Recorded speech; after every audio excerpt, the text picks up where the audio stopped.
वही सिंगर महुआ मिलान डुरू से मिस्टर रविंदर कुमार की आवाज में कहाँ से तो आले किरण साधारण साधारण ले गेले दिल के मोर लूट के।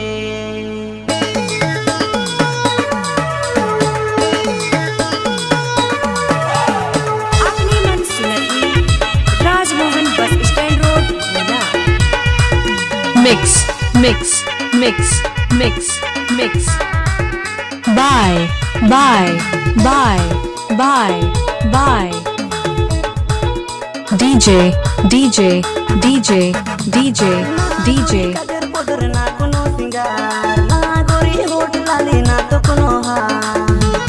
संतोष, संतोष, संतोष, संतोष, संतोष.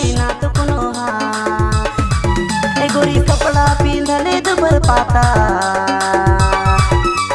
फिर भी लागले रे तोय धाका।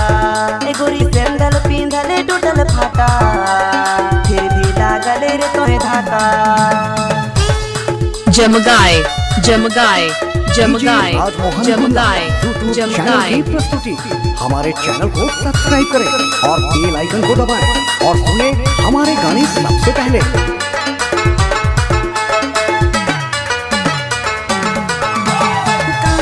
याले किरण सुंदर रूपा लेके चले गेले रविंदर के दीवाना बनाए के। राजमोहन रविंदर के दीवाना बनाए के। कहाँ से तो याले किरण सुंदर रूपा लेके चले गेले रविंदर के दीवाना बनाए के। चले गेले रविंदर के दीवाना बनाए के। ना गोरी काजर पाउडर ना कोनो सिंगार ना गोरी होठ लाली ना तो कोनो हार ना कोनो सिंगार ना गोरी होठ लाली ना तो कोनो हार। ए गोरी कपड़ा पिंधले दुबर पाता फिर भी लागले रे तोय धाका। ए गोरी सैंडल पिंधले टूटल फाटा फिर भी लागले रे तोय धाका।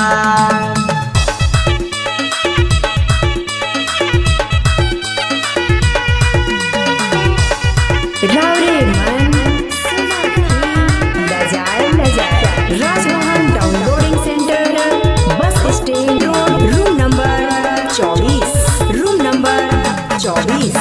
घर में कोई चलल तो धुरा धुरा कर ले किसके खुला करी धूम मचा ले किसके खुला करी धूम मचा ले। घर में कोई चलल तो धुरा धुरा कर ले किसके खुला करी धूम मचा ले किसके खुला करी धूम मचा ले। ना गोरी काजर पाउडर ना कोनो सिंगार ना गोरी होठ लाली ना तो कोनो हार ना गोरी काजर पाउडर ना कोनो सिंगार ना गोरी होठ लाली ना तो कोनो हार। इसलिए केस के रंगले लाले लाला लागले रे बड़ी तोय बवाला। इसलिए केस के रंगले लाले लाला लागले रे बड़ी तोय बवाला।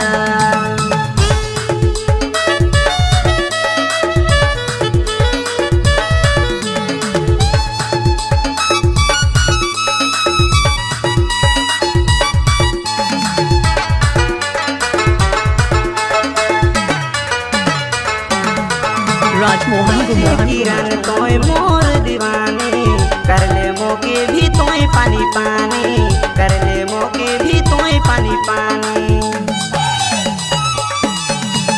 तेरे किरण तोय मोर दीवानी कर ले मोके भी तोय पानी पानी कर ले मोके भी तोय पानी पानी। ना गोरी काजर पाउडर ना कोनो सिंगार ना गोरी होठ लाली ना तो कोनो हार ना गोरी काजर पाउडर ना कोनो सिंगार ना गोरी होठ लाली ना तो कोनो हार। ए गोरी कपड़ा पिंधले दुबर पाता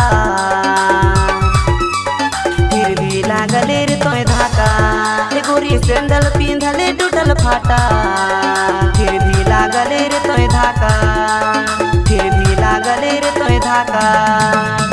DJ Rajmohan Gumla YouTube channel की प्रस्तुति। हमारे चैनल को सब्सक्राइब करें और बेल आइकन को दबाएं और सुने हमारे गाने सबसे पहले। रविंदर कुमार से संपर्क कर सकते हैं दोस्तों 79 70 56 62 78।